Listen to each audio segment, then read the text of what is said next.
Oregon, and particularly Portland, Oregon politics has had a number of truly unbelievable sex scandals that I bet you've never heard of. Neil Goldschmidt was the Democratic mayor of Portland from 1973 through 1979 and the governor of Oregon from 1987 through 1991. He held local, state, and federal offices over 3 decades. On May 6, 2004, the Willamette Week newspaper pressured Goldsmith to publicly announce that he had engaged in a sexual relationship with a 13-year-old girl for an extended period in the 1970s during his first term as mayor of Portland. By the time the relationship had become public knowledge, however, the statute of limitation had expired, making Goldschmidt immune from any prosecution. Another story is Terry Bean, who is a gay Democrat major political fundraiser, civil rights activist, and pioneer of the LGBT rights movement. He was a member of the Democratic National Committee since 2009 and donated big money to Bill Clinton's first presidential campaign and more than $500,000 for Obama's re-election campaign. On November 19, 2014, Terry Bean was arrested on charges of sodomy and sex abuse in a case involving a 15-year-old boy, in what Bean's lawyer Kristen Weinmiller characterized as an extortion of an ex-lover.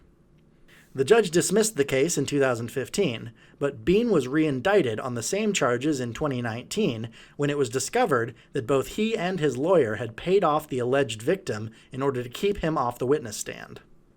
That case is still pending. Then there was Sam Adams, the gay Democrat mayor of Portland from 2009 to 2012, who was accused by a former gay male assistant of sexual harassment over the 4 years of his mayorship. This included asking his assistant to find him locations of gay clubs, bathhouses, and gay bars, asking his assistant about his sex life, trying to get his assistant to pick him up and his date from a club when the mayor was too drunk to drive home, offering to buy his assistant oral sex from a male stripper, making his assistant mend his torn clothes, including multiple instances where he would come into his assistant's office, take off his pants, and ask that he make repairs to a seam or button while he waited and often accidentally exposed his genitals to his assistant. Sam Adams was also accused of a sexual relationship with Beau Breedlove, a legislative intern who was only 17 years old at the time. Sam Adams denied that theirs was anything more than a mentor relationship until the Willamette Week was ready to publish this story. At that time, Sam Adams admitted that they had slept together, but only starting after Breedlove's 18th birthday. Yeah, sure. As of 2019, Sam Adams seems to be on a reputational rehabilitation campaign in order to run for future office in Portland. Great, just what we need.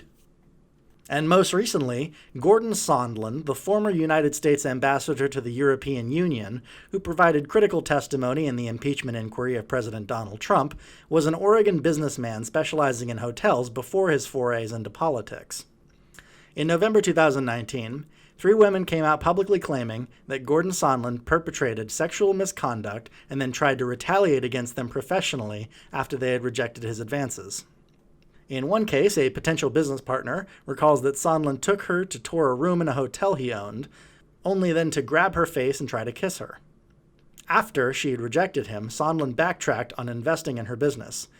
No, Gordon, didn't you learn anything from your time with Trump? Like he said, you gotta be famous before they let you grab him by the pussy. Another woman, a work associate at the time, says Sondland exposed himself to her during a business interaction. She also recalls falling over the back of a couch trying to get away from him. After she made her lack of interest clear, she says Sondland called her, screaming about her job performance.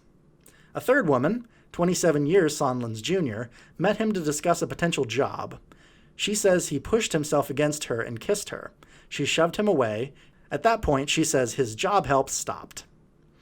On February 7, 2020, Sondland was recalled from his overseas position as ambassador to the European Union by President Trump.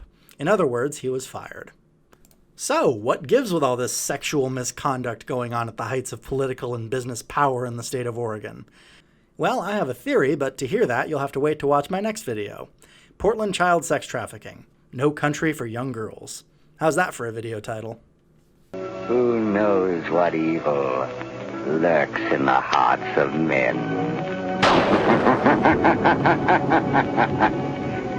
The shadow knows. Hi guys, Media Shadow here. I'm trying to grow the channel and get videos out to you just as often as possible.